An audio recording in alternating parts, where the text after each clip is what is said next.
Et une autre phrase vient dans un couple lorsqu'il est sous l'emprise de l'esprit de divorce.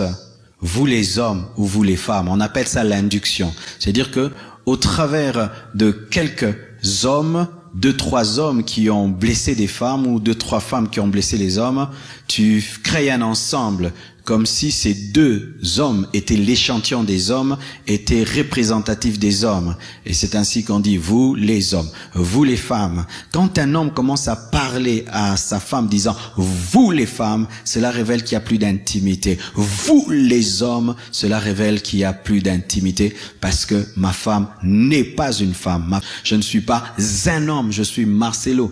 Et je ne peux pas traiter ma femme disant les femmes. Je veux lui coller les défauts de toutes les femmes. Je veux lui coller le mauvais caractère de toutes les femmes. Je veux la juger comme si elle était toutes les femmes alors que ta femme est particulière. Ton mari est particulier. Alors tu vas dire, vous les hommes, vous êtes infidèles, alors que ton mari est fidèle. Vous les femmes, vous êtes insoumises, alors que ta femme est soumise. Vous les hommes, vous finissez toujours par décevoir, alors que ton mari ne te décevra jamais. Le fait que tu induis et tu prends ton homme comme étant tous les hommes, tu es en train de le ramener à la normale, ce qui fait qu'il se comportera comme la plupart des hommes. Traite ta femme comme étant une personne unique, traite ton mari comme étant une personne unique et tu vas vivre sa particularité. Mais quand pour toi, ton mari c'est un homme, ta femme c'est une femme, tu peux le remplacer facilement et tu peux la remplacer facilement. Mais quand tu considères ta femme comme étant unique,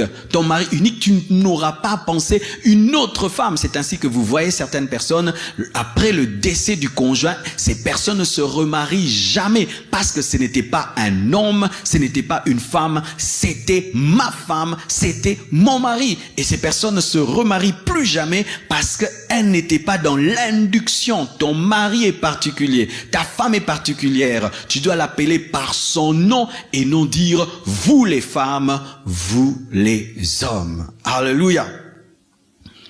Une autre chose, tu me tromperas un jour. Tu me tromperas un jour. Et je vous assure, c'est une prophétie qui s'accomplit toujours. Tu me tromperas un jour, toi. Tu me tromperas un jour. Toi, quand tu auras l'argent, tu me tromperas. Toi qui auras l'argent, tu vas me prendre deuxième femme. Toi, il n'a rien. Il marche en babouche. Tu es en train déjà de prophétiser de toi, quand tu seras riche, tu me tromperas. La Bible dit, c'est que je crains, c'est ce qui m'arrive. Chère maman, tu es en train de prophétiser ton malheur.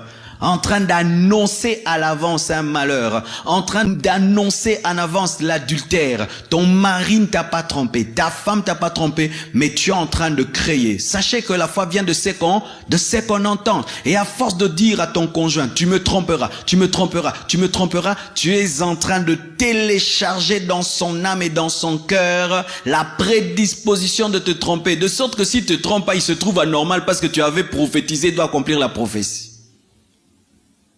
Au lieu de dire tu me tromperas un jour, change, dis tu ne me tromperas jamais. Mon mari ne me trompera jamais. Ma femme ne me trompera jamais. Je connais des hommes qui ne trompent pas leur femme parce que seulement sa femme a tellement confiance en lui. Dit non, ma femme a tellement confiance en moi. Ma femme sait que je ne peux pas commettre un tel péché. Elle a tellement confiance en moi. Pour elle, je suis un saint. Je ne peux pas la décevoir. Et cet homme ne pêche pas. Pourquoi? Sa femme a dit, toi, tu ne peux pas me tromper. Et comme elle a prophétisé, elle a créé le futur. Au lieu de tout le temps dire, tu me tromperas un jour, tu me tromperas un jour. Il suffit que ton mari sourit à une femme, tu me tromperas un jour. Il suffit que ta femme sourit à un homme, tu me tromperas un jour, tu me tromperas un jour, tu me tromperas un jour. C'est que tu es en train d'annoncer, c'est que tu es en train de prophétiser. Un jour se réalisera, un jour s'accomplira. Alléluia. Lorsque tu ressens en toi la crainte et la peur au sujet de ta femme et de ton mari, au lieu de dire ta peur, va prier. Alléluia.